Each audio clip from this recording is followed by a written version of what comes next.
Musuma yawe Paulo musanyuse nyo kulaba Bela Zakatonda mulese Ona DJ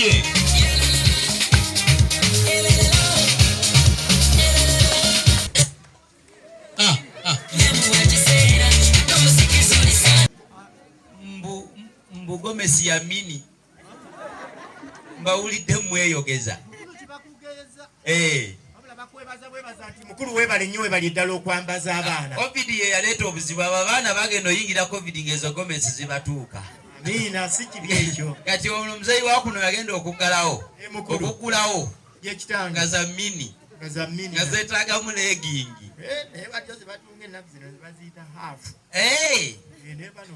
Kati nno oyo omwana g'olaba asooseeyo ye mukulu yakulira akola mu ggwanika ono asooka wano omulaba nti mulaba akola mu ggwanika ly'ebyensimbi ekitange yawanika wano mu famire yaffe ye mukulu era ebikwatagana ku ssente oyo gwe tulaba ulira engalo bwe ziba zibwatula. Kaakati nno oyo abadde ababuuzaako gwe kugambye yasoma oluwalabu n'atandika okuwalabuka mu buli kimu mukulu oyo yakulira ebyobugagga eby'omu ttaka mu famire yaffe Lumonde Mayuni Balugu n'ebyobugagga byonna eby'omu ttaka okuggyako abafu bo twabamuggyako kuba nabo bya bugagga bya mu ttaka nabyo be bamu ku bensobodde okwanjulira mu mwana nga omutambuze yekitange. Omulangira Ssebyuma bantwalire bajjemu engoye ezisiibwa mbambale ezikyala bakomewo ku mukolo mukulu nga tebannaba kugenda ye mukulu omwana w'obulenzi ono kajje abawe kye tulinawo. Ala yeragana biwempe omudinga yeragana leegingi ate omupangisa yeragana wuufa n'atumbeeza n'awoganiza banne n'abasaanikira. Kale omwana ng'oyo okumuwa mwana munne omumuwa oyo naye nze kye neewuunya sirabangayo ddole sayizi eyo nga nnenzi tebangayo zonna ezijja zibeera mpala era naddala fe abatudde ku project eyi microfinance engalo kikulu nnyo.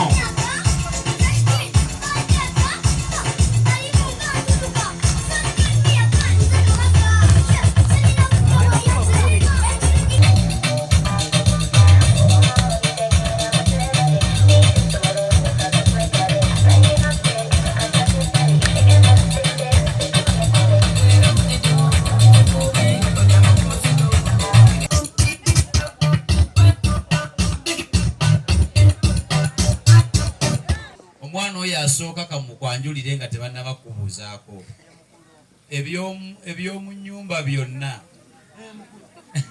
abankyogere eby'omu nju kale byonna oyo yabikulira. Kati museka kiŋŋamba bikopo amasuwaani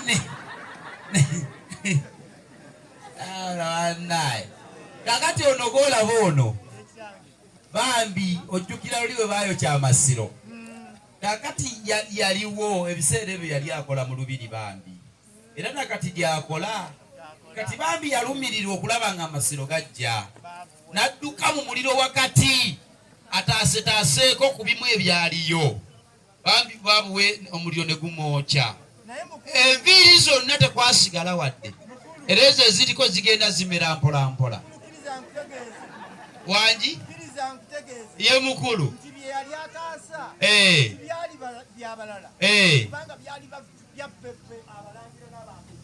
weewaawo kale bwe kibanga kiri bwe kityo yataasa ebyammwe n'ebyaffe nalusobola kale gegenyaako sanso bala banyabo eradde basebo eradde banyabo mukulike ekkubo emusanzeyo mu buzibu mwana wange werekererawo kati nno kakubuulire abaana b'empisa bw'ojjanga mu maka gano bwotyo bw'obalabanga. Nze nyina gye nagenda ne mbuuza omwana nali musomesa wanzikiriza mwana nti Yesu abeera wa? Omwana n'ansongerayo nti mu ggulu. Ne mubuuza ate Katonda nanga nti naye gy'abeera babeera bonna omu atudde ku mukono ogwa ddyo ogwa kitaffe. Kati ne mbuuza omulala ne mubuuza ate Sitaani ye abeera wa? nangamba munange tata munange omusomesa sitaani abeera waka. Ne mubuuza ati lwaki sitaani abeera waka? Naga taata buli wabaana atera okukomawo. Mama tugamba bange mutegule ebintu sitaani yawana era atera okukomawo. Mwibale nnyo. Mweno mbagadde kunywa mubabuukinzeeko kati tubabanja kyenkana ki? Omuntu ajja okubuukinga n'abuukinga n'akatambaala baba bakyamubanja nnyo. Kale mwebale nnyo mwebalire ddala. Ono ng'afaananye Dr. Kiza Besigye bw'ataddeko gaalubindi.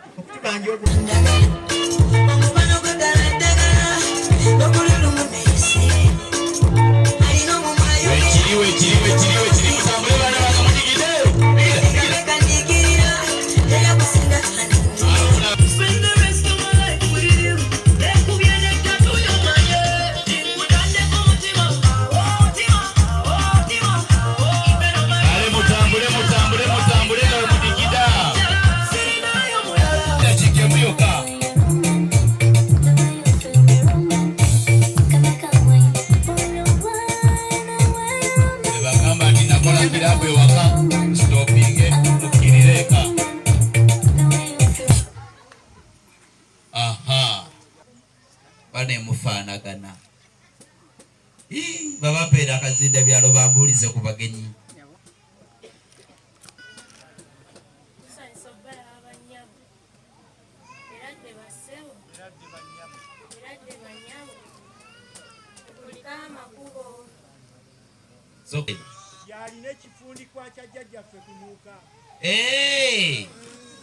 Anti yakulira eri eggomba Emaddu.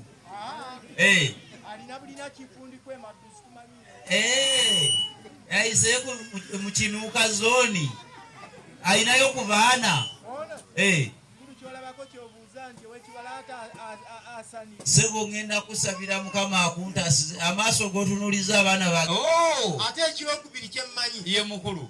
buli w'ofuna omukisa n'olya ne Katikkiro ofubanga okulya n'omalawo. Kanywemu olw'ekyo.